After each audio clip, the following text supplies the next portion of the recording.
Here we go. It is Fred White off the top with Caleb Calhoun. I'm Dave Hooker. Let's get it rolling. Welcome to the program. The Dave Hooker Show. A presentation of Off the Hook Sports.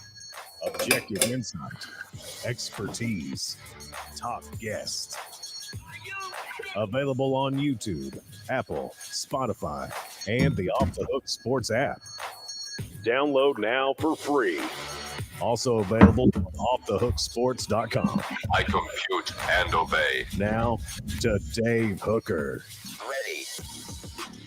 A huge recruiting weekend for the Vols. We'll get to all the prospects you need to know about. Also, Tennessee with a new addition to their coaching staff. And as always, it's a Football Friday with Fred White. By the way, what is going on with Colorado? It appears as if the Pac-12 has absolutely exploded. Fred White joins us right off the top of Football Friday with Fred, and it's brought to you by our friends at Allstate Insurance. Fred White joins us. And Fred, you're looking dapper as always. I like the cap. I like the dog. Is that a smoky dog, as Eric Berry's dad called it? You know it. It's a smoky dog, baby. That's what it is. Gotcha. Blue tick hound. A blue tick hound. That's absolutely right. But have you seen the video where Eric Berry gives his dad a blue tick hound? Yeah, we call it the smoky dog. Yeah, that's what we call it. Oh, okay. I thought it was cool. It was super cool. So that speaking of smoky hot takes coming up, who would be on the Mount Rushmore of Tennessee coaches? And we'll get to that later in the program. But Fred, first of all, good morning, sir. If people need insurance, how do they get a hold of you? Dave, they can go on our website at fredwhiteallstate.com. They can also go on, give us a call at 770-381-0367. We're also on Instagram under also Fred White Allstate, as well as Facebook and Twitter. So we got all the handles there. So give us a call or check us out online on social media, and we'll be happy to help you. Good deal. It is a huge recruiting weekend. You're in Georgia. You're from Georgia. I'm just curious from that area, because that's always going to be a key for Tennessee in recruiting. How are the Vols viewed now as opposed to pre-Heupel? Oh, well, we're a threat now. I think guys know that. I think most people know that. Beating Alabama last year made that apparent that we're back. And selling out all your season tickets this early, before the season even starts and everything, this is another big thing. And we also won the Champions Cup for SEC. We won all these championships, and our teams are doing very well. Academically, we're doing very well also. So I think what we are doing right now at the University of Tennessee is amazing. But I will say, we still don't have the respect of the Georgia people just yet. We got some of their respect, but not enough. That'll come once we beat them, though. So you mean the Georgia fans, or are there still people like prospects that are wondering about Tennessee? Who are you referring to? Oh, no. I think the prospects are looking at us and thinking, okay, Tennessee's on the rise. And it's very exciting to play there. The home games are just electric and magnified. I think that recruits see us, and they're paying attention to what we have, especially if you're a receiver or a running back, even defensive guys. We need that type of help right now.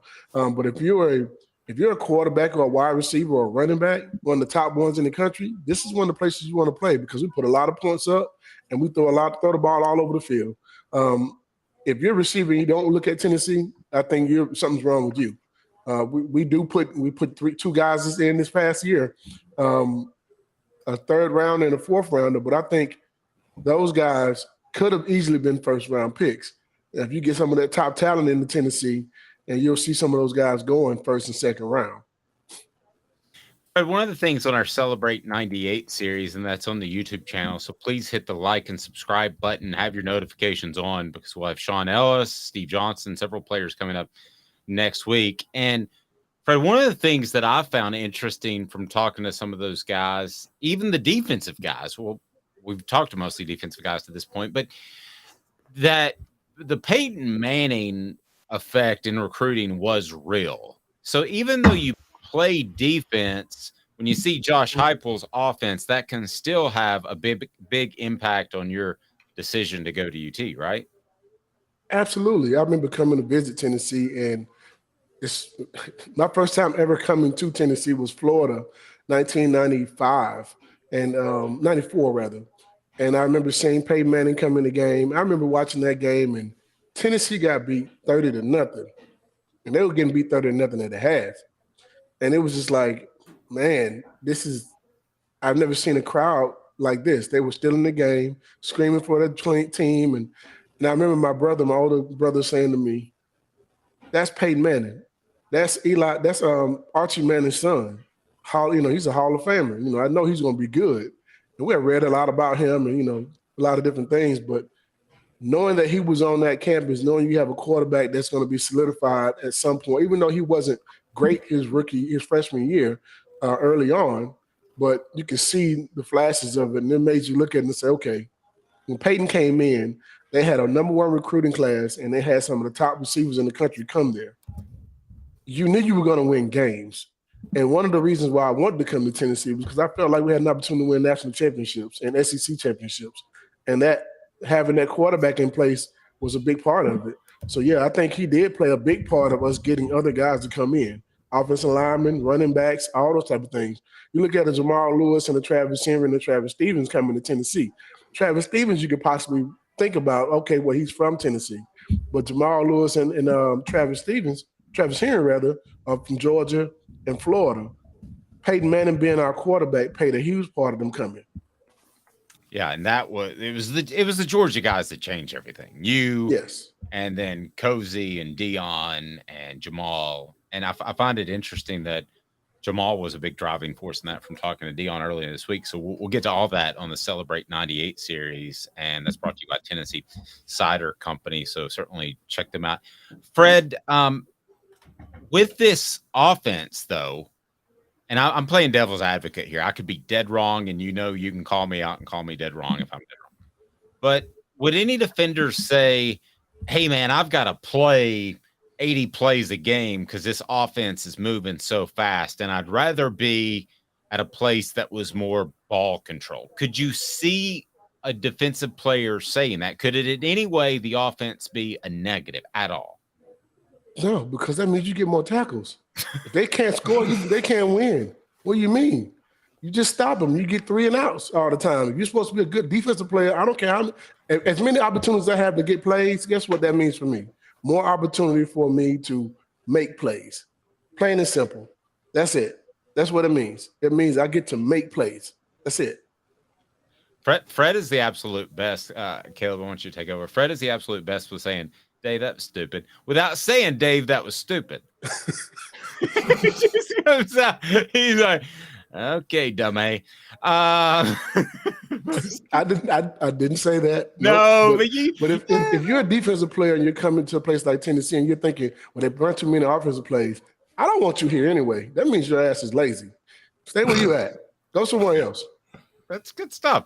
Fred, when I talk to you guys, I appreciate and understand my ignorance in some matters. So I can be ignorant, but I'll try to be more learned for sure. All right, Caleb, take over.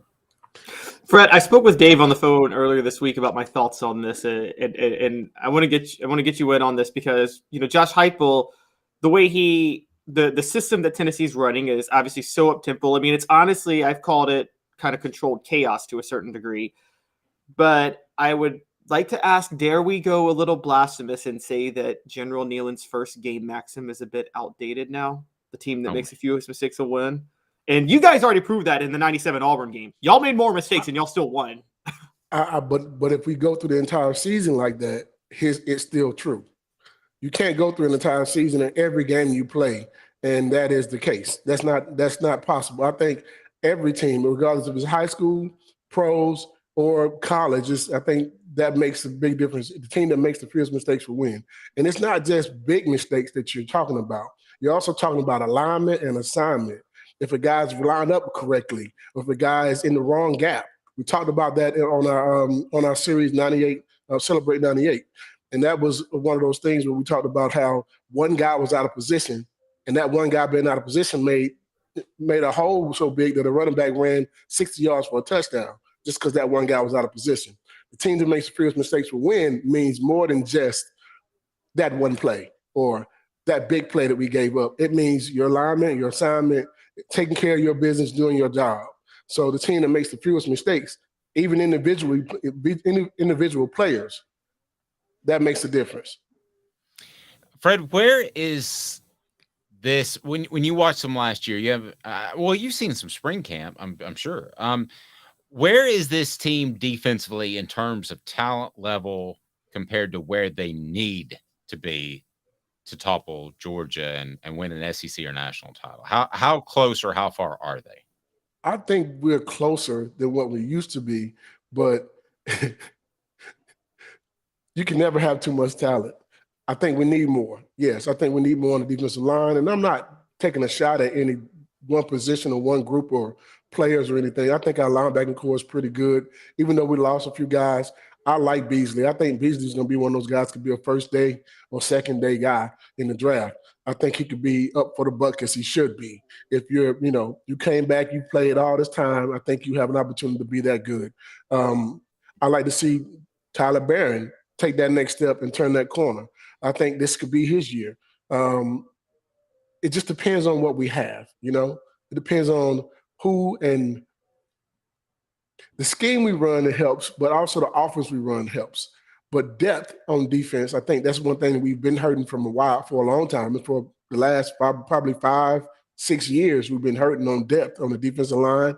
And that's something you got to have some on. We talked about this also in that Celebrate 98. You guys go check that out, by the way, on YouTube. Celebrate 98 is doing very well for us. But it tells a lot of different things about how we had a nice rotation of defensive linemen. They never got tired. So if you have a good rotation, your guys don't get tired. You only have to play so many plays and that's it. And you tap your head and you come on back out. I mean, I think you look at the teams that are winning national championships right now. You look at Georgia won the last 2 back-to-back championships. That defensive line was interchangeable. You could take any one of those guys out and rotate those guys around, and they were still going to be good. I think if you can do that in college football and have a defensive line that you can rotate, you have a great chance of winning the national championship because they control the line of scrimmage. Fred, you know this more than most people because you played safety. How underrated of a loss is Trey Flowers in the sense that he seemed that he didn't make a lot of splash plays like a Deion Grant last year, but he seemed like he covered for a lot of other issues in the secondary. And how is Tennessee going to be able to go about addressing that this year? I think you're correct. Flowers did make up for a lot of mistakes the guys made in the secondary. And I'm kind of a little bit upset he didn't get drafted. I think he had to play in positions where he had to make the game-saving tackle or the touchdown-saving tackle sometimes or things like that. But I think I like McCullough being back. I think that helps. I think the secondary is going to have an opportunity to show what they can do. I'm looking to see what Willie Martinez does with these new group of guys that he has in. I don't know exactly where we're going to stack up, but I'm looking forward to seeing it myself. I'm waiting on summer camp to get started so I can go see what we have for our talent, and I like to go see practice for myself.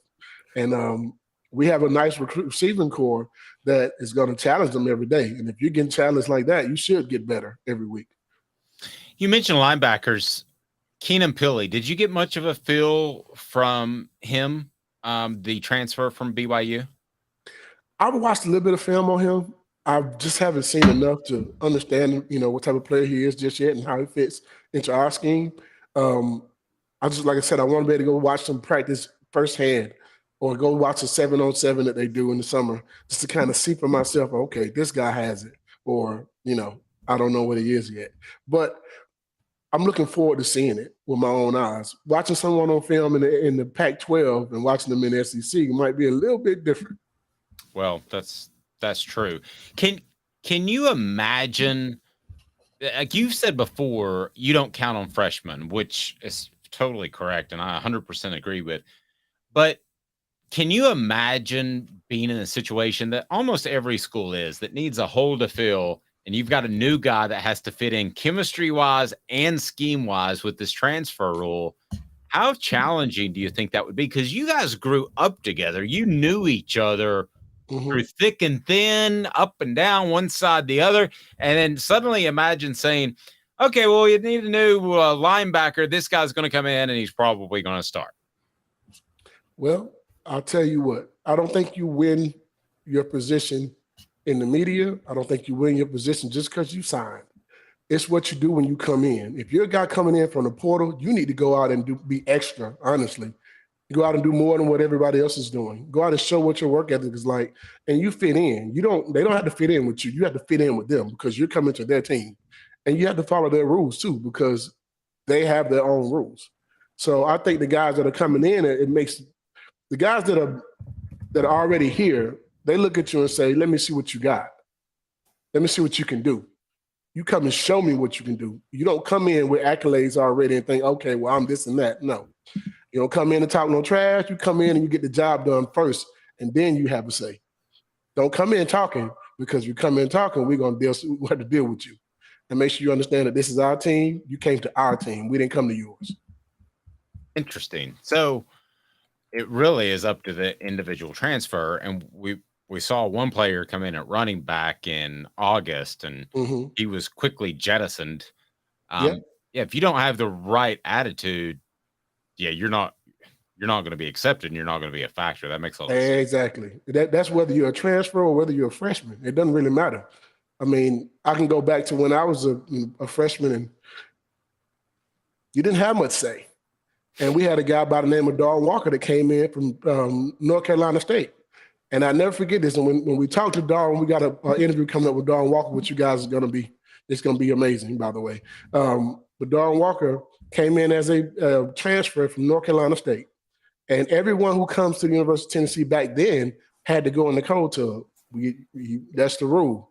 At the end of camp, you got to get in the cold tub, and we're going to toss you in it. And you're going to let us do it, or you're going to go by – you're either going to go willingly or you're going to go by force. And that was our rule. Whether it was a new coach, if you change positions as a coach, whatever it is, anything new, you go in the cold tub, plain and simple. Willingly or by force. What's the cold? It's the cold tub. It's an ice bath. It's a big old tub with ice and water and everything, and we toss you in it. You either go willingly or you go by force. If you go willingly, you're good. Everybody's going to be okay with you getting there. Ain't nobody, there's going to be no issues. We're not going to rough you up. But if you don't and you want to go by force, don't worry. We will force you in. Oh, wow. Well, sounds like a hazing moment. It does. Well, I recently heard from, I can't remember if it was Jake. It might have been Cooper Mays on our Vol report. And he said there's a no fighting rule. But you guys scrapped a bit. We did, but it was over with once you were done. Yeah. Once the fight was over with, that's it. So Darwin Walker comes in as a freshman, as a transfer, and I remember him saying, I'm not a freshman. I'm not going in. Oh. And I just remember looking around the room, and all the defensive linemen were like, who's got him? And Ron Green, who's the strongest guy on the team, was like, I got him. And they get into a tussle, and Ron Green puts him in the full Nelson, and he walks him back to the cold tub. Darwin? Yeah. Because Darwin was one of the strongest players too. I remember, Ron was incredibly strong too. But Darwin, I think Ron was the strongest guy on the team. Ron was the strongest guy on the team before Darwin got there, and Ron was the strongest guy on the team when Darwin came. Don't worry, we got an interview coming up with Ron Green too. Fred, how much? I know obviously there is still, you have to accept your role when you're a newcomer or a freshman, but how much would you say things have changed since you were playing, where it seems like a lot more newcomers and freshmen see the field just immediately, and it seems like the coaches are a lot more willing to have them see the field? Does there seem like there's a little bit less pay your dues now than there used to be? I don't want to say that, because if that's the case, then sometimes you might be putting a guy on the field who shouldn't be on it. I feel like your job is one on the football field, and not only on the football field, but in the weight room and those type of things. That is the one thing I got to, if you can't play, I don't want you on my field. I'm not, and you're just giving something, somebody's going to have a problem with that. Plain and simple. In my locker room, if I'm on that football team, I don't know how these guys work, but my thought process as an athlete, if a guy comes in, he has to beat me, not be given anything. If you're giving something, then you're setting the wrong precedent, because you're going to have guys on your football field who shouldn't be on it. Yep. We had on the message board. If anybody else you want me to ask Fred about, I'll throw it at him. But hurry up because he's got to run. But one of the quotes that stood out most from spring camp to me, you talk about fitting in, is Gabe Judy-Lawley, who is a defensive back and is also a transfer. And he basically said, I'm willing to play wherever. I came here to be a part of something. And he didn't come out just and say it, but it read like, I don't really care if I start or not. I want to be a part of something bigger. I don't know if you have a thought on his playing ability yet, but I thought that was a really, really strong message that he sent. I think that's a guy who's coming in and saying to the group that, look, man, I came to help you guys win. I came to come and win. And regardless of where my coach wants me to play or what kind of scheme we're playing or what he's trying to get me to do, I came to help you win. I'm all the way bought in right now. So that says a lot for me. And that I'm happy to hear him say that. It was good stuff. Fred, again, how do people get a hold of you if they need some fantastic Allstate insurance? Because Allstate has better hands than you did.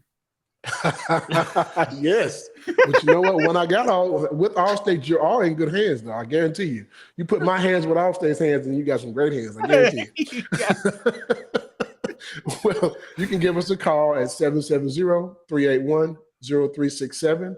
You can also look us up online at fredwhiteallstate.com. Just Google us. Google Fred White Allstate, as well as Instagram, Facebook. We're on every platform. So. We're not, as Deion Sanders says, we're not hard to find. No, nobody is nowadays. It sounds egotistical, but I had this meeting with somebody else and they couldn't understand me on the phone that it was offthehooksports.com. I said, just Google me. Google me. Yeah, Google me, baby. Like Shaq said, I mean, it sounds egotistical, but nowadays we can find you and you can find Fred and you'll be in good hands. Thank you. Absolutely.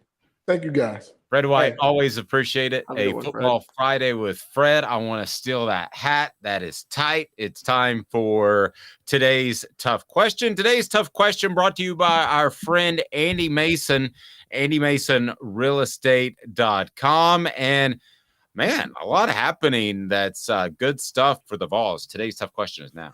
Today's tough question. Take a side. Take a stand. The Dave Hooker Show, a presentation of offthehooksports.com. I'm going Omaha, Caleb. So I'm going to just totally catch you out of left field. This is not what we went over in our 3:15 production meeting. This is a totally different today's tough question because Fred. Y'all notice our production meeting gets earlier by the hour every day. Yeah. 3:15 on Memorial Day as we prepare for Tuesday. By the way, we'll be off on Memorial Day. Have a blessed weekend. And on a very serious note, thank you so much for those that have served, in particular, the families that have lost loved ones. Let's not forget that this isn't Lake Day; it's Memorial Day. Okay, it's not Pool Day; it's Memorial Day. So. Thank you for giving the ultimate sacrifice. But today's tough question it revolves around a lot of news that comes out of Tennessee. And this is not a particularly newsy time, especially with the baseball team bowing out early at the SEC tournament. But today's tough question is this. I ask you between these three and fill us in on the message board. What's the bigger story? Is it McKenzie Milton, the UCF quarterback who played for Josh Heupel, who will now be an analyst / assistant on the staff, one of those Nick Saban type roles? Is it the announced sellout of season tickets, or is it Tennessee winning the Champions Cup? And it's brought to you by AndyMasonRealEstate.com. 40 years of experience in real estate in Knoxville. AndyMasonRealEstate.com. You love it, and Andy Mason will save you money with the best service, best prices, best service. AndyMasonRealEstate.com. What's the bigger story between those three? Rank them for me, Caleb Calhoun. Okay, well, the least big story is the Champions Cup. That is hilarious to me because I'm sorry. Yeah, that involves a lot of sports, and everybody's like, oh my God, my school has graded all these little sports. Okay, let's be honest. You only care about football, basketball, and if you're Tennessee, women's basketball and baseball, and maybe softball. That's about as far as it goes, those 5 sports. Okay. And so I'll go ahead and tell you we see this completely opposite, but go ahead. Yeah. Sorry. Doesn't matter. No, that's fine. You go for it. Tennessee fans, would you trade in a Champions Cup for a national championship in football? Yeah, you would. Okay. Well, yeah. Okay. That's a different argument. All right. So rank the three. You got the sellout, and then you get McKenzie Milton. Number 2. I'm going to say the sellout, but here's why. Just hear me out. The sellout would be the biggest story, but we had already knew that Tennessee was on the trajectory for this when we covered this a month ago. This was something we knew was going to happen based on how they were already shattering numbers. So this isn't as big of a news story to me now because it was a big news story to me a month ago. And so it's not, it doesn't stand out as much now. I think number 1 is McKenzie Milton. I think Josh Heupel may have been looking for his future offensive coordinator in that. I mean, this is a big pickup. And McKenzie Milton played under Scott Frost, Mike Norvell, and Josh Heupel. And he probably had his pick of the litter to be an analyst somewhere, and he chose to come work for Josh Heupel. That's although Scott Frost is no longer coaching, but you get the point. It's still a pretty big deal that he picked Heupel. I think the Champions Cup is the biggest of the three, and I'm going to tell you why. Because I think that proves that Tennessee's relevant in a lot of sports. I still remember, and it changed kind of my mindset on the Lady Vols and non-revenue sports when Terry Fair said that I've told you this, he came to Tennessee because he saw the Lady Vols on television in the Final Four in Arizona. So I think it's proof that Tennessee's relevant in a lot of different sports. You get a ton of free advertising by being in these bigger events, especially non-revenue sports like the College World Series or the playoffs. And it would have been nice if Tennessee would have gone further in the SEC tournament. You have softball, you have all of that. So I do think they're more relevant maybe than you do as providing free publicity, kind of like how Elon Musk talks about he's going to start advertising, and then they run all kinds of stories about him running advertising, which is essentially free advertising. So if you win, then you get free advertising. You don't have to recruit quite as hard. A guy like Terry Fair says, well, man, look at those Vols. I like the orange. I'm going to go there, and ends up being a first-round pick and an all-SEC player. So I think that's number 1 for that reason.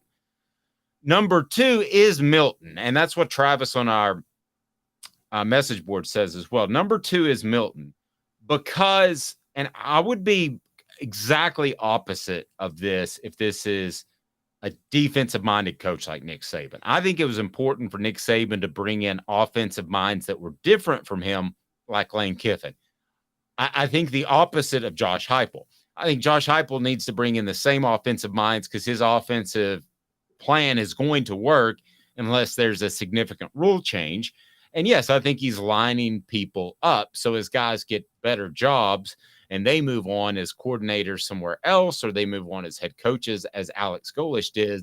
I think Milton does climb up that ladder. I agree with you. I also think those analysts provide more insight during meetings than a lot of people think.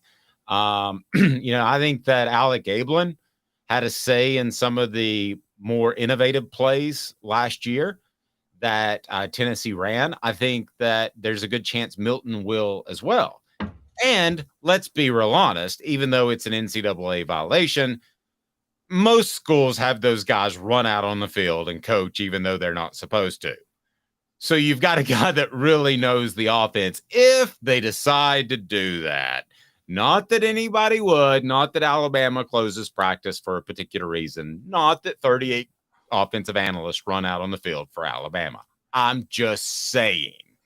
So, Caleb, that's how I would rank them. The sellout really meant nothing to me. I thought it was going to happen. I didn't know if it was going to be May the 25th, April the 25th, or June the 25th, but it doesn't surprise me at all. Yeah, the sellout thing is the news of the sellout was when we saw how ahead of schedule Tennessee was a month ago. It's nothing now. I'm with you on analysts, and it's kind of open too with Tennessee as an open secret. Kelsey Pope, when he was promoted to receivers coach, it was well documented that Kelsey Pope turned Cedric Tillman into a 1,000-yard receiver. He worked with him on the field in practice regularly in developing him. So it was pretty obvious. I agree. And for the record, I got to side with Nick Saban on this when he does this. Nick Saban is right too. He's complained for years that there aren't more staff members allowed for football teams. And I didn't even think about the numbers till he brought it up. But an assistant coach if you divide up the players per assistant coach in football, an assistant coach is responsible for more players in football than in any other sport. And it's not even close, really. I mean, in basketball, you got what? 4 coaches and 12 to 15 guys on a roster, right?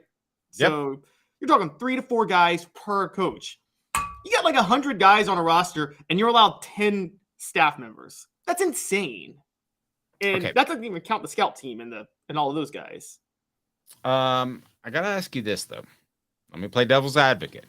Is this staff too inbred? I mean, could it use? You're asking if Tennessee is too inbred. You know how many? I knew you'd roll with that.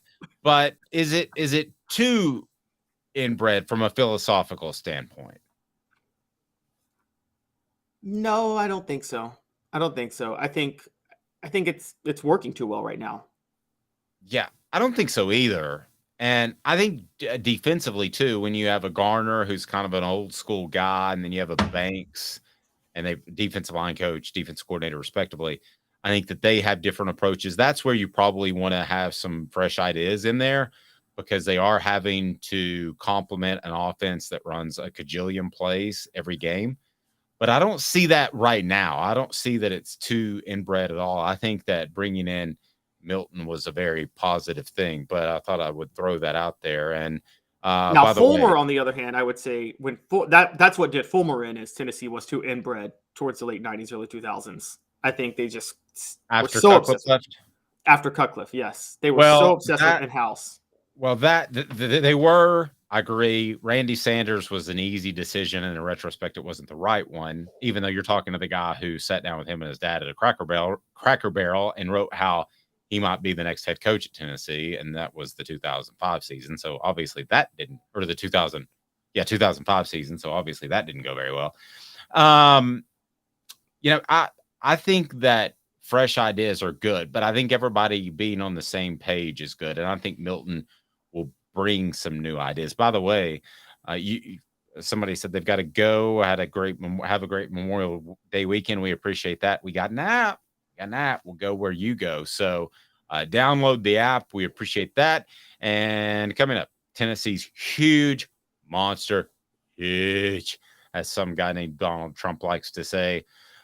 Recruiting weekend is just going to be magnificently awesome for the Vols, I believe. We'll get to that. Magnificently awesome. You know what? In 20 years of broadcasting, I think that's the first time I've said that. I think I need to drop that one. I don't think that one's any good. Magnificently awesome. Just go all over Trump. Go tremendously awesome. Tremendously fantastic. Tremendously fantastic, believe me. It's unbelievable. The recruiting weekend. It's unbelievable. A lot of people are saying that it's the best recruiting.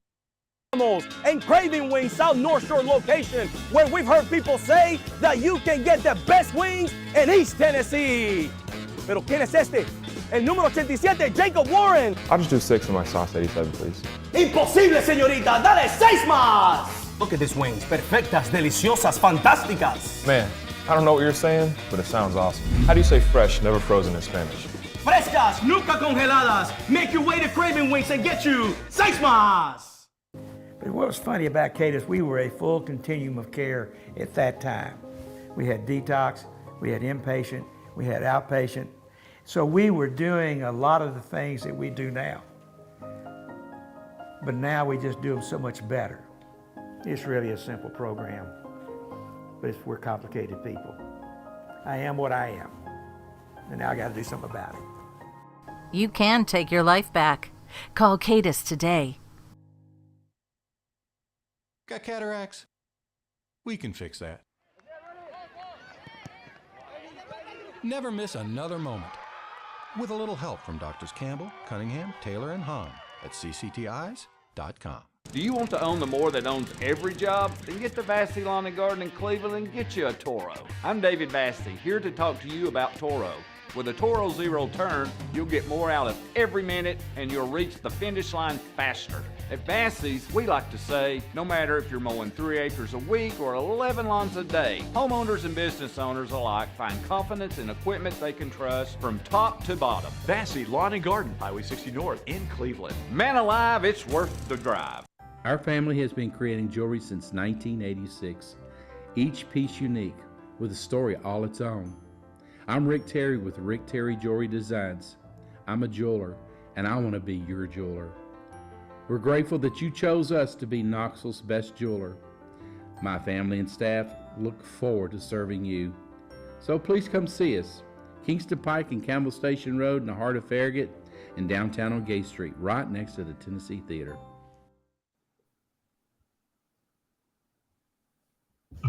Who's this guy? Hello, who is it? The Dave Hooker Show, a presentation of Off the Hook Sports. What? YouTube, Apple, Spotify, and the free Off the Hook Sports app. Back to Dave Hooker. It is huge. Huge. Major recruiting months. They are kind of like December and January back in the day. Clearly, the early signing period settled in. What about 7 years? Is that about right, Caleb? That the early signing period early signing period started in the same year Tennessee hired Pruitt, so it would have been 2018. Okay. I feel like sometimes when you look stuff up for that, I'm like Theo Vaughn. Riley, check out what a pigeon does when he needs to play darts. You ever watch Theo Vaughn? No, sorry. Another reference that I don't get from Dave Hooker. Fine. You're not missing anything. Okay, here we go. So the 865 Live Recruiting Weekend is going to be star-studded. Let's look at some of the prospects. Let's start with 4-star running back Peyton Lewis. Now, Tennessee might have a special tailback on campus, and Dylan Sampson, who may be a little light to do that, or we've talked about Cam Selden as well. But a special running back, not to take anything away from Jalen Wright or Jabari Small, would really change things, turn a 3-yard gain into a 5 into an 8, and some 8s into 80s. So Tennessee could use that. And somebody could step on campus, thought it might be Justin Williams-Thomas last year. He couldn't see a hole if it was yelling at him. And Peyton Lewis could be that guy. Pretty good name, too, if you figure in the Tennessee heritage of Peyton and Lewis. Oh, the greatest backfield of all time in 1997. Peyton Manning and Jamal Lewis. Like, it's got to be the greatest college football backfield ever. Like, you just tell somebody Peyton Manning and Jamal Lewis are in the same backfield on a college team. It's like, that's crazier than telling people that John Henderson and Albert Haynesworth lined up next to each other. But, yeah, I wonder how they're going to use him. You know, he's what is he, like 6'1", 190? And are they going to use him as an all-purpose back, or are they going to try to get him to put on more weight to be more the Jabari Small 20 to 25 carry back? Because in Josh Heupel's system, that is a crucial question. It's not your typical. If it's a pro-style system, you can just plug a running back in. But I think with what Josh Heupel does, you need your running backs to fill specific roles.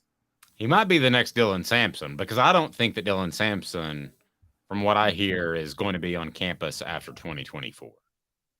I think he's that good.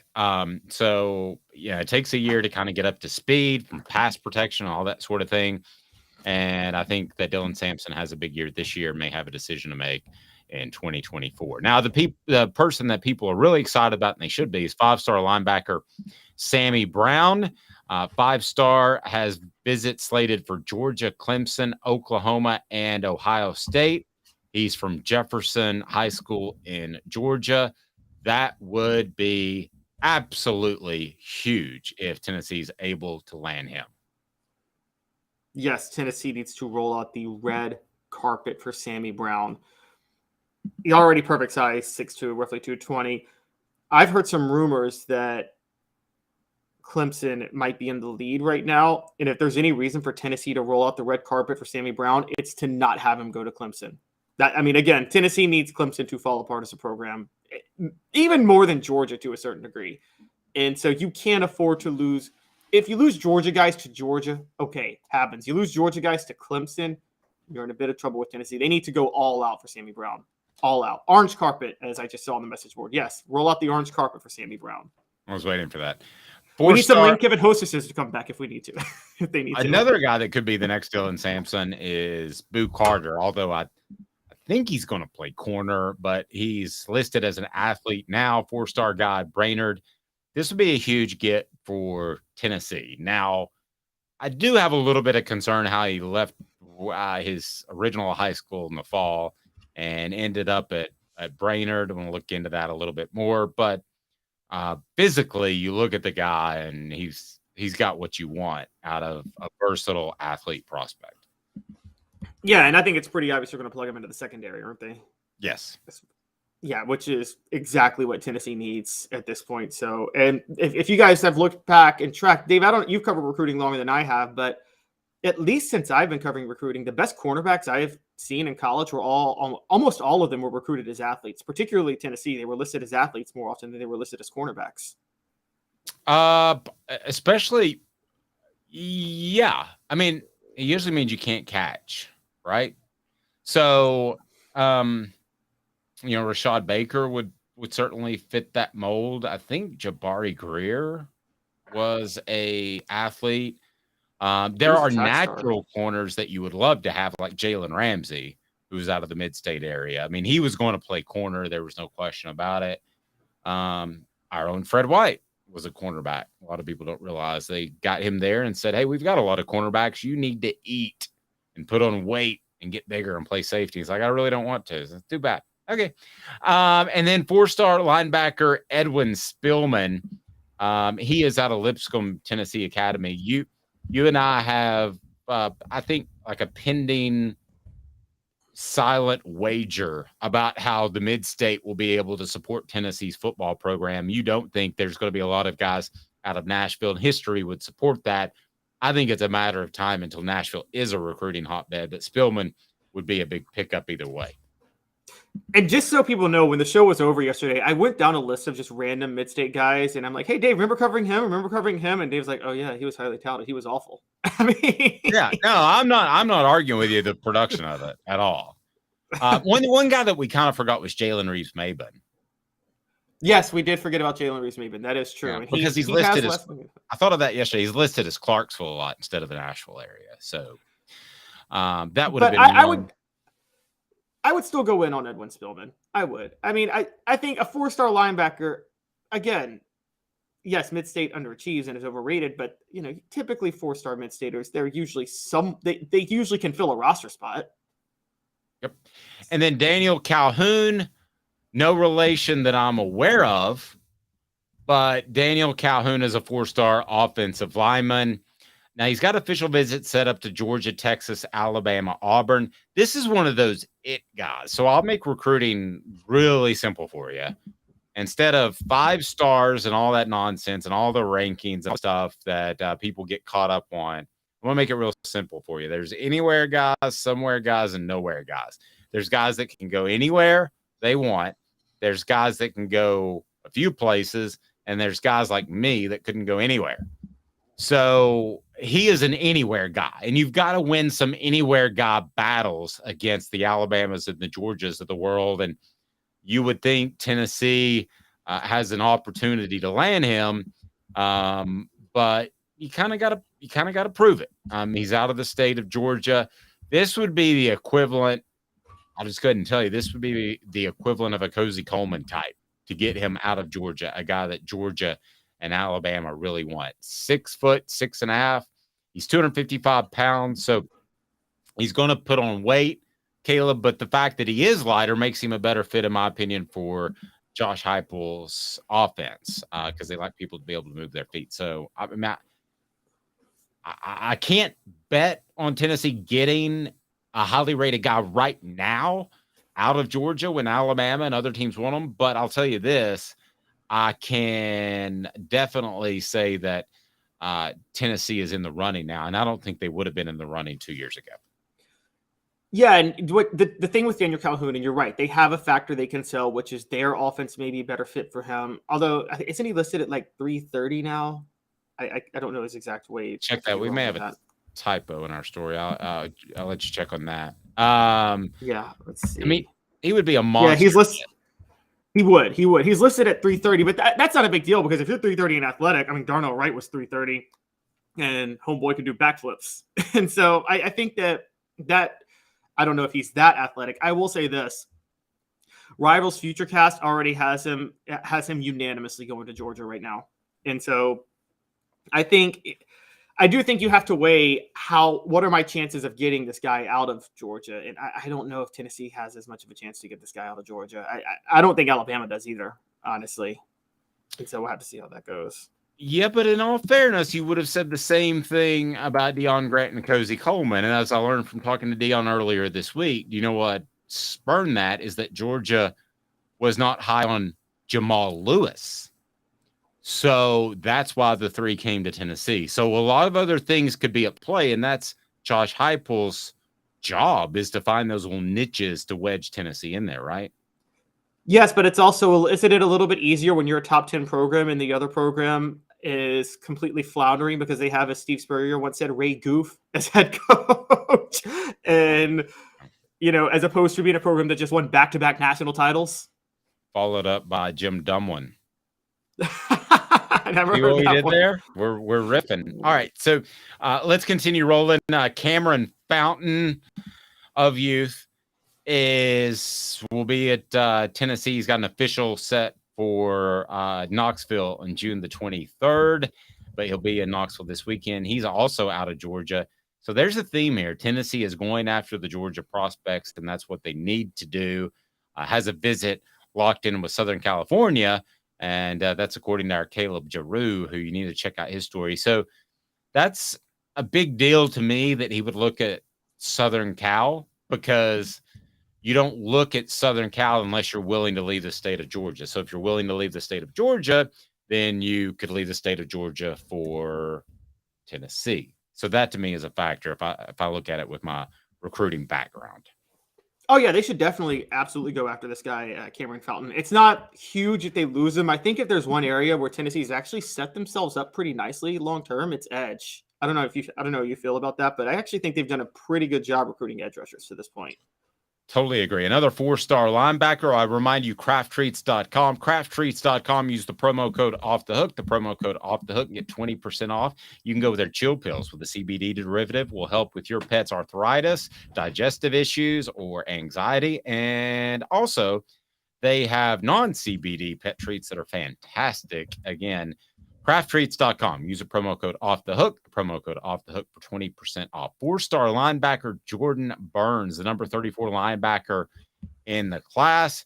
And this seems like a very gettable guy. Mr. Burns has just one confirmed official visit locked in with Arkansas. So maybe not as highly touted out of Pace Academy in Georgia, but he's a guy that I think that Tennessee has a real shot at.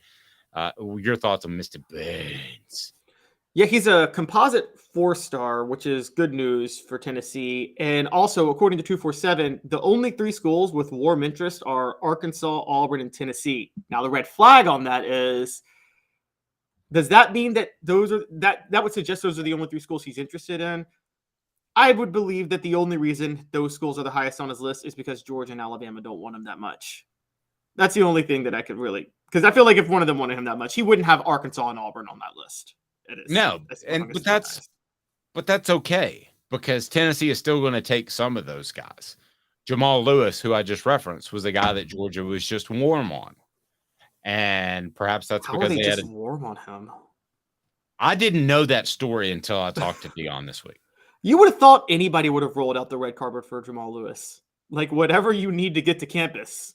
Yeah, I mean, they may have had a full backfield. They may have not liked something about his background. I don't know, but we're going to dive into that in the Celebrate 98 series with Deion. I was talking to Deion about a different project, but yeah, that's why I never knew that until this week. But that's why the 3 ended up at Tennessee, and it changed the course of the SEC football history, because if they go to Georgia, maybe with their coaches, they win a national title. But certainly Tennessee without those 3 does not win a national title.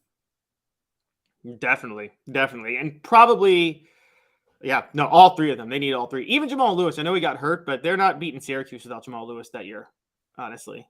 And they may not beat Florida either. No, great point all around. All right, so 2-minute break, and then coming up, let's go ahead and do this. I meant to do this. Sorry, I'm all over the place today. It's been a wild morning. 4 downs. We bring you 4 downs, and it's brought to you by our friends at Campbell, Cunningham, Taylor, and Hahn. 4 downs. 4 questions. 4 answers. The Dave Hooker Show. 4 downs. A presentation of offthehooksports.com. I got my LASIK. I'm good to go. Campbell, Cunningham, Taylor, Hahn, local vision done right.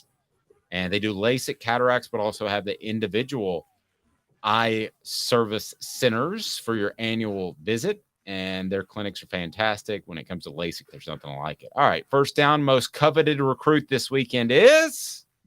It's pretty easy. It's Sammy Brown. Okay. I'm going to say no. Not Sammy Brown, partly to play devil's advocate, to be real honest with you. But I will say, man, this one's tough. There's no other real answer. Come on, Dave. No, but let me give you this though. With Sammy Brown, I don't think Tennessee's ever going to be hurting at receiver.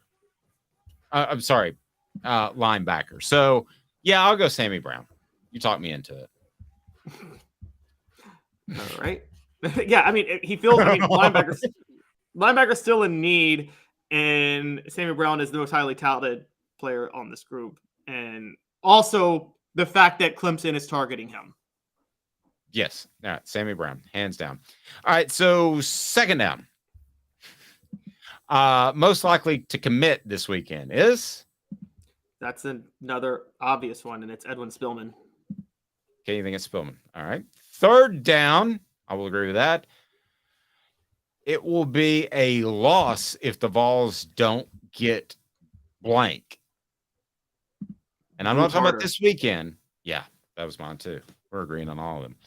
Okay, lastly, fourth down. If they don't get Boo Carter, it's a bad sign because he's from right down the road. All right, fourth down. Where do the Vols need to rank in recruiting? At the end of this year, when we're in the first week of February, where do they need to rank nationally in recruiting? I think in the 5 to 10 range is okay. I know people say you got to have top 5 classes. I think that given Josh Heupel's scheme, given the way he uses the transfer portal, I think, and given honestly the underrated talent Jeremy Pruitt brought in that is still there, I think they can afford a 5 to 10, particularly since they got their quarterback in the 2023 class in Nico. I'm going to go 5 to 7. I think they need to be in 5 to 7. I'm not willing to go 10. I mean, 10 could still be 6th best in the SEC with Texas. That is true. For the record, had they not had that debacle against South Carolina last year, we would be talking 3 to 5 because they'd have 3 4-stars that are at South Carolina that would be at Tennessee right now. Pretty darn good point. 2 minutes why Tennessee has somehow risen in one ranking despite not even holding a formal practice. And also the Mount Rushmore of Tennessee coaches. And I don't know that Caleb and I will agree on this, but also Colorado goes to the Big 12. So is the Pac-12 dead? Any interests from the SEC in those teams? 2 minutes. He's Caleb Calhoun. I'm Dave Hooker, Off the Hook Sports. Sun, sand, and salt water, the beach is a very relaxing place. Unless you wear contacts. Ow! Open your eyes to the best the beach has to offer with LASIK vision correction from Campbell Cunningham Laser Center. Hi, Mike Davis here with City Heating and Air, reminding you to always dare to compare. Our team provides quality local heating and air service, installation, and maintenance across East Tennessee. We use only the best equipment like American Standard heating and air conditioning for your residential, new construction, or commercial needs. Honesty, dependability, and customer satisfaction have been the cornerstones of our business since 1961. City Heat and Air. Dare to compare.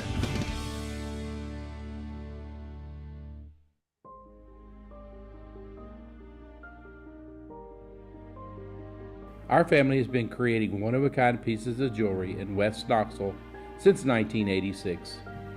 Each piece is a combination of unique processes that bring your idea to life. Every day in our shop, a truly special item with a story all its own is being manufactured in our facility, bringing the history and family sentiment into a whole new generation of life. We're grateful that you chose us to be Knoxville's best jeweler, a title that we value and respect. Because to me, being a jeweler and owning a jewelry store are not the same thing.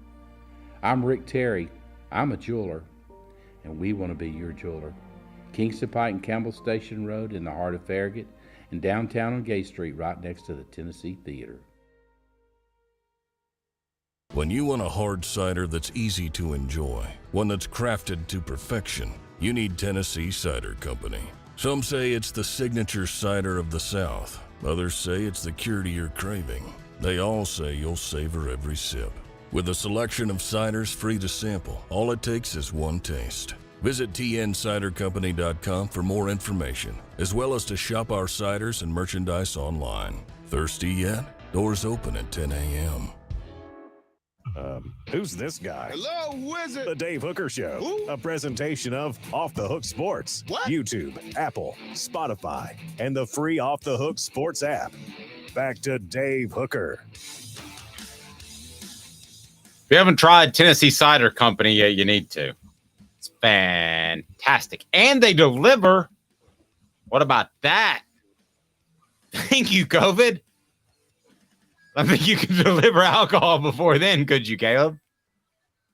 No, I mean, it's how are parents going to stop their 15-year-olds from drinking now? Maybe I know that they check your ID. Maybe. Yes, I'm sure they check your ID. Okay, maybe. Well, they do that with, what is it? Drunk. What is it called? Drunk Hub. Or what's it called? I don't know. What's the app? Told you. Uber Drunk. If you order a box of wine, they do check your ID. I've been told. I don't know. I did. I told you about that old clipping I saw, right? That it was a news clipping from 1980. Bunch of guys saying it was when they were really starting to crack down on DUI laws, and it was in like California, but like in some rural part of California. And there were a couple of guys somehow had Southern accents, and they were like, "Man, pretty soon we're gonna be a communist country. You can't open a beer after work when you're driving home." A roadie? I'm from that generation. Are you telling me you weren't a roadie guy when you were young? Don't know what a roadie guy is. What, One for the road? One for the road? No, I'm from the generation. I'll be real honest with you. I mean, back in the day when I was younger, those laws weren't pushed as hard, and you weren't at all intoxicated. If you drink half a beer on the drive home, it wasn't unusual for me to stop at a convenience store after a long week and sip half of something on the drive home. And if you got caught, it was just an open container law. It was like $100 fine. But no, I wasn't at all intoxicated. Well, now these dang commies won't let us drink and drive anymore. So, Dang commies. I have heard stories from a generation previous to mine where the cops, this is before body cameras and everything, where they would say to you, they'd say, "All right, here's what we're going to do. We're going to get behind you and follow you back home." Huh? So the baby boomers, instead of a DUI, here's what you got. You got basically a parade back to your house.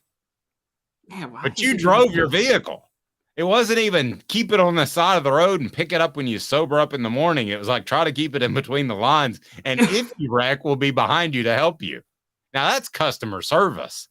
From the that is. Department. Well, then the cabs and the Uber drivers were like, "You're putting us out of business." So that's right. And yeah. And the police officer would say, "Do you need a mixer?" "No, I'm good. Thank you."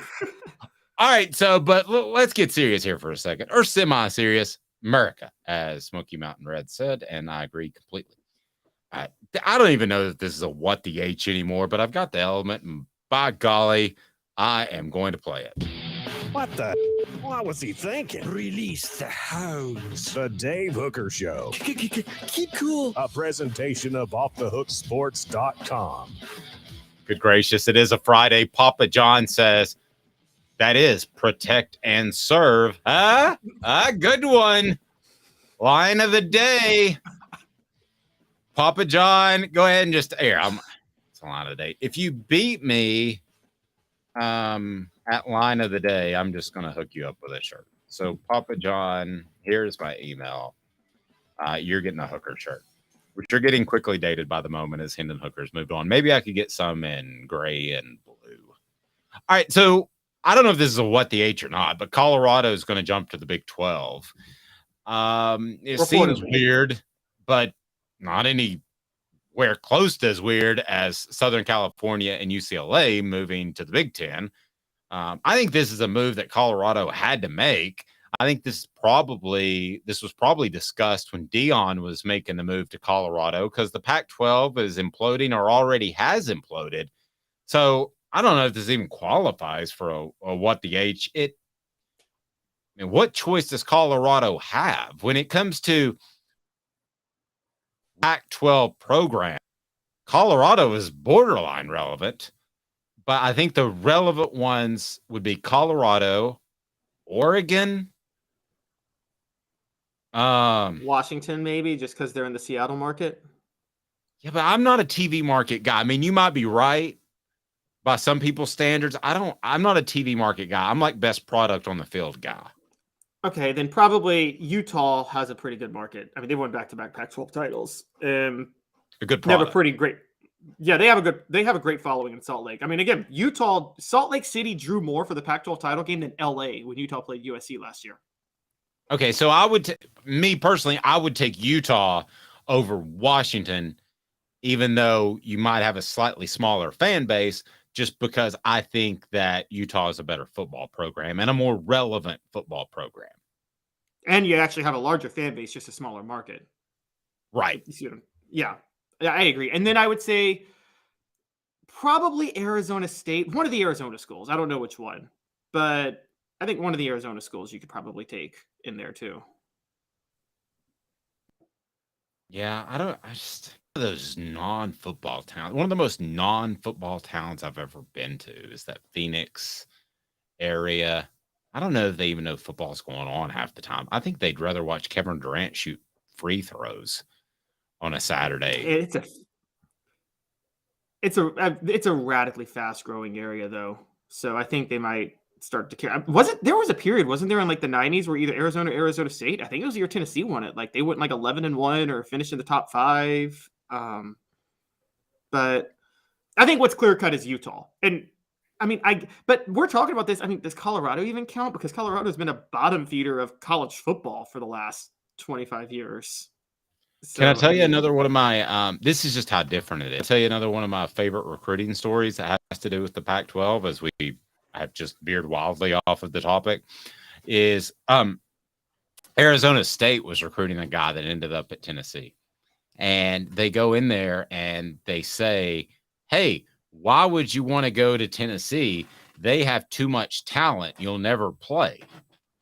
And it hit the young man wrong, as it should. They're basically saying you're not good enough to go play at an elite place. So instead of him being disrespectful to the coach, he walks in the other room. And if you thought hard enough, you can probably guess who it is. But he walks in the other room and he tells his mom, and his mom comes out and says, you get the H out of my living room. If you don't think my son's good enough to play at Tennessee, then you don't respect his ability. You're no longer recruiting my son. And he was going to go to Arizona State before that moment. I think I know a very prominent Tennessee football player. Yeah, I think we mentioned his name in this very program. Oh, I was thinking somebody else. No, okay, wait. It rhymes with Harry Bear. Come on. All right. A Hooker shirt. Who can tell me what prospect I'm talking about? Rhymes who are you going to say? I was going to say Josh Dobbs because he was committed to Arizona State for a minute. No, this guy lived in Arizona. Raynoch Thompson lives in Arizona. No. He was a prospect. He's from Arizona. Rhymes with Harry Bear. Why is my mind drawing a blank? I don't know. You know I'm going to kick myself when you tell me. He was an all-pro first-round pick. All SEC twice. Terry Fair. Thank you. Smoky What is Mountain wrong Red. with my mind? What is wrong with my mind today? Very Wait, Raynoch Thompson played for the Cardinals. That's right. He's not from Arizona. You're right. Sorry, I got that. I think he's from South Carolina, right? I think so, actually. You mean do my Theo Vaughn thing again? Riley, if you could check out what makes Raynoch Thompson a guy from South Carolina. He's from LA. He's from Cali. Oh, Raynoch is? Right. Yeah. Oh, so I guess back to the point, though. I'll tell you one thing about Raynoch, and I will say this, and I mean this as a complete compliment, a guy that had zero respect for his body whatsoever because he was light and he hit people extremely hard. And his body was just not meant for that kind of violence. And I mean that as a huge compliment. And also wasn't meant to, a body that does that shouldn't go play for an incompetent organization like the Cardinals that doesn't know how to look out for its investments. But he's from a name that rhymes with Raynoch Thompson, like Harry Bear. He's from Raynoch is from LA, graduated from Louisiana. But I wanted to get back to Colorado for a minute because we went way off. But the point off topic, me on a Friday? What are you talking about? Before a holiday weekend, Caleb? The point with the Colorado story that's crazy is, remember, Colorado set in motion the entire breakup of the Pac-12 of the Big 12 just 12 years ago. They left to join the Pac-12. That means, for those who don't remember, the Big 12 was the original Big 8 plus the 4 premier Southwest Conference schools: Texas, Texas Tech, Texas A&M, and Baylor.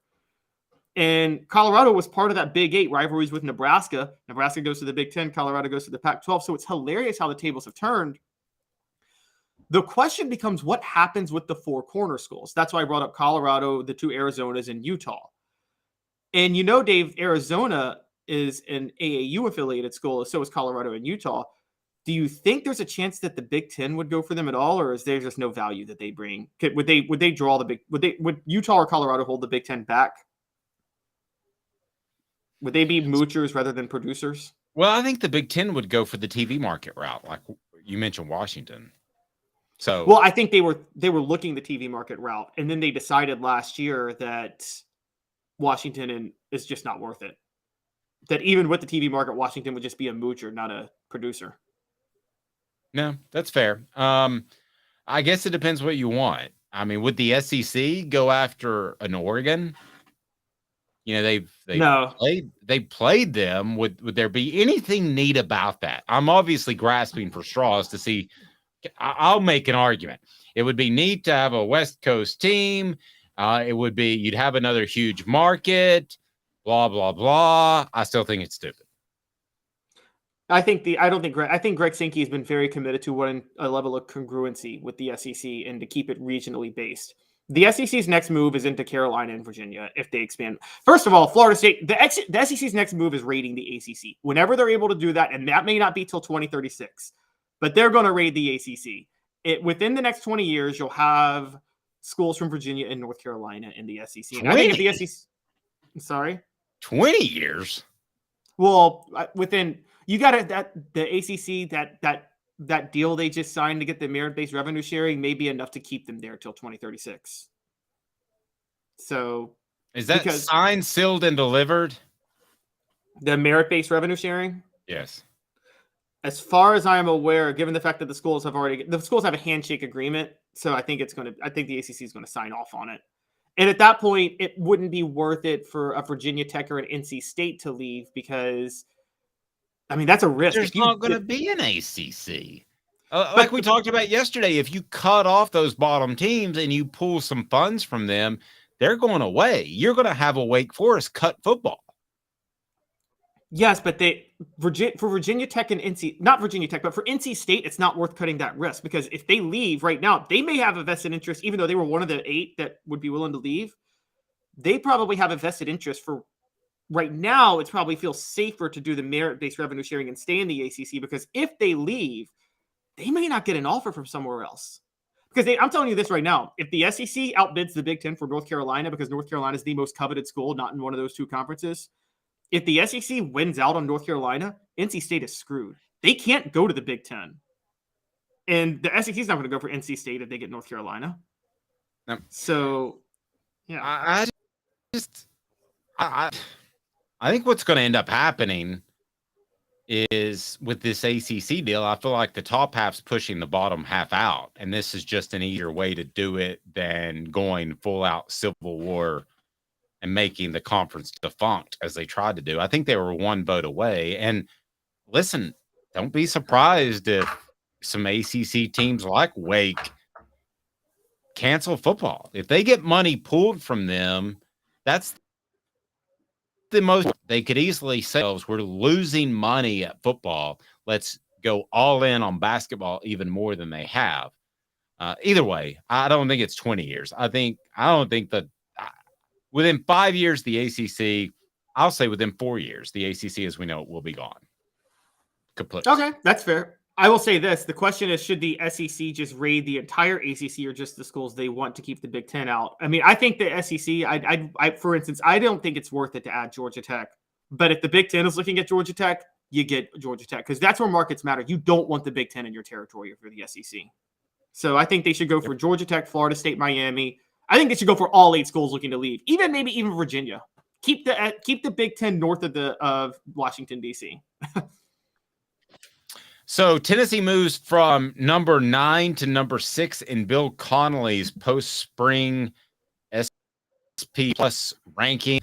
Does that mean that they moved from 6 to 9? Was there a post-spring ranking that had them at 6 and then they moved to, or had them at 9 and they moved to 6 without a formal practice? Or what does this mean, Caleb? When was this made, or is this just a poster? So the inaugural SP Plus rankings take into account 3 things, which is returning production, recent recruiting, and recent history. The most recent one of these was done back in February. So you look at, Tennessee did add a late addition to their recruiting class in Emmanuel Okoye, who's going to be in this class, so that upgrades them a little bit. Okay. On top of that, you still look at returning production, players who enter the portal. Tennessee hasn't lost really anybody to the portal that matters since that time. True. And so that is where you get them moving up to number 6. They were, and by the way, for those who don't know, Bill Connelly was very, very high on Tennessee last year. He had them at number 9 when most people didn't have Tennessee a top 25 program. So this isn't something to sniff at, really. And I think that the biggest thing here that Connelly does well is he does value returning production with recent history. What that means is returning production to him is only valuable if you've been successful in the past with that production. And that's where Tennessee comes into play a lot because they still have returning production and they've had success with this production. Okay, so who are the teams ranked ahead of Tennessee right now? Georgia, even though they lost a lot, their recent history and their recruiting is just through the roof. Ohio State, Michigan, Alabama, and Penn State. Okay. I can't argue with any of those except for Penn State. I just think James Franklin will find a way to mess it up, to be real honest with you. I don't think he's a good game coach at all. And I'm talking about You mean like when he burned 2 timeouts on a 4th and 6 to call a quarterback draw? That would be it.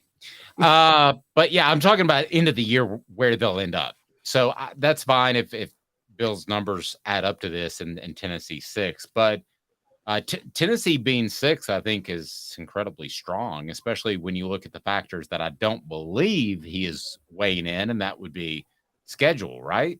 I mean, he's not weighing that in. He's not predicting where they finish. He's predicting their strength right now, correct?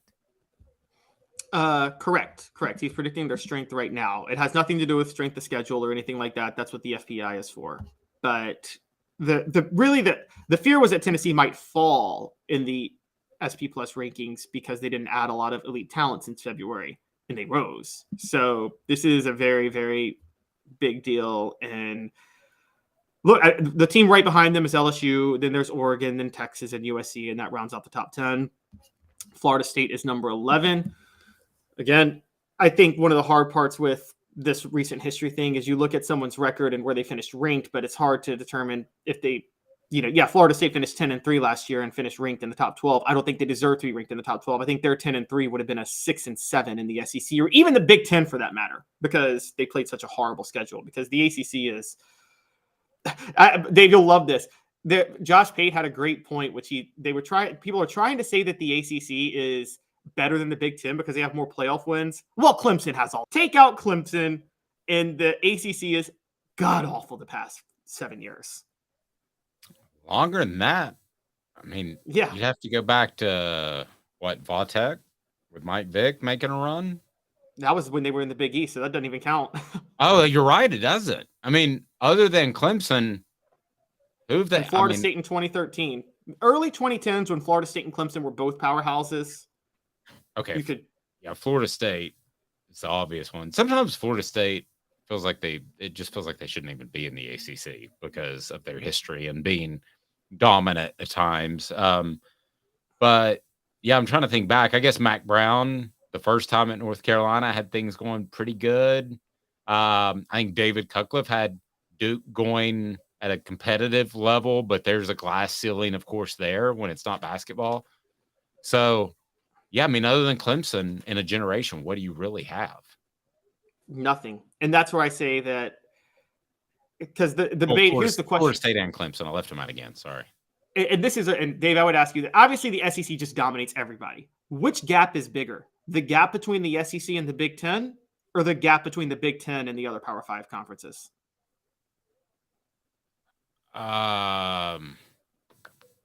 Say that one more time. Okay, so the SEC there's a huge gap between everybody in the SEC. It dominates every other conference. But which gap is bigger? The gap between the SEC and the Big Ten, or the gap between the Big Ten and every other conference behind the Big Ten? Okay, based off what I saw last year on the field, and this could change in a year, I'm not doing this really as far as a generational thing, which may be what you're driving at.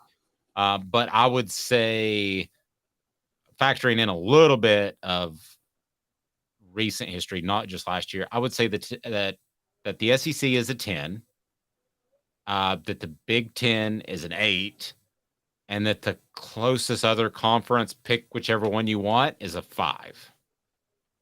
Okay, so the Big Ten is closer than the SEC than any other conferences to the Big Ten or the SEC, for that matter. Yes. I guess. Okay. Yeah, I would agree. And I think you could argue that the Big Ten last year was a 9. And by the way, don't sleep on the Big Ten is getting, because of all this money with these TV deals, provided they can work it out, they're getting some really good coaches come to the Big Ten. I mean, Luke Fickell to Wisconsin was a great hire. Matt Rule to Nebraska is a great hire. Whatever you want to say, they're in the Big Ten. Lincoln Riley's at USC, and that was a heck of a hire. And Chip Kelly's still at Oregon. And so it is funny how sometimes we overlook coaches in all these conversations.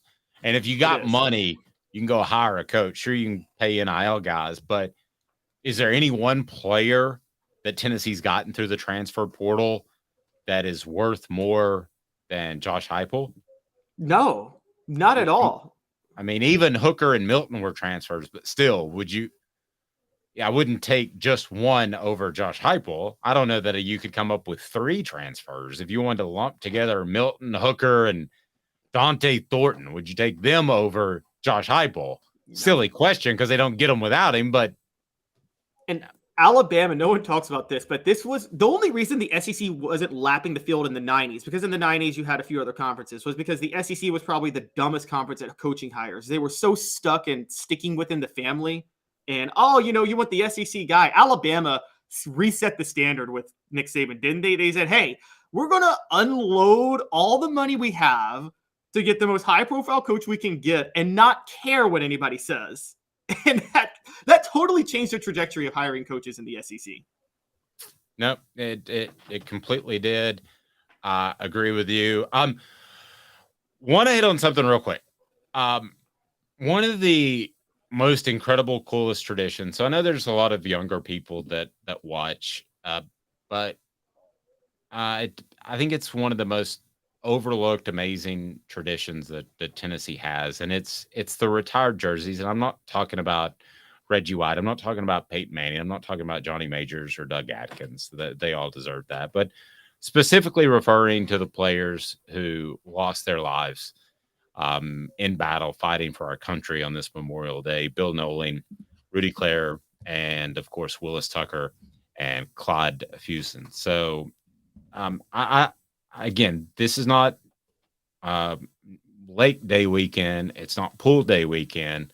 Remember those, because I don't know about you, Caleb. I could not imagine being in some of those scenarios that those men were in, and in particular the moments knowing that in some faraway land that you're not never going to see your family again. And what they did is there's no amount of worth that can be put on that. It's off the scale. It's off the scale. So think about those people. And I know there are some out there, because we've been in war times recently, that have lost family members. And, we just thank you and thank them for their ultimate sacrifice, because that's what this weekend's about, Caleb. Yeah, and I encourage people, particularly as students of history, to go look at the horrors of losing people in war, in any war, no matter when it is. It's awful and terrible. But look at the horrors of some of the battlefield conditions of World War II and things they were fighting on. It was just, I'll tell you, obviously during World War II, that was the time that the U.S. sided with the communists in the Soviet Union, because they both had a united goal in taking out the Germans. Well, ask the soldiers who were in the Soviet Union, who were having to fight, the U.S. soldiers having to fight in the Soviet Union in the time, having to fight Germany in the Soviet Union. Well, apparently the Russians were indiscriminately brutal and didn't care. Even if you were on their side, on the Allies, they were so angry at the Germans for invading Russia, they adopted a scorched earth policy where they burned everything. And they said, we don't care if we die. We just want you to die with us. And that's how brutal those things were. Yeah. Travis said on our message board, God bless America, and God bless our veterans, and God bless those families of those that their family members paid the ultimate sacrifice. Have a happy Memorial Day weekend, but don't forget what it's all about. He's Caleb Calhoun. I'm Dave Hooker, off the Sports.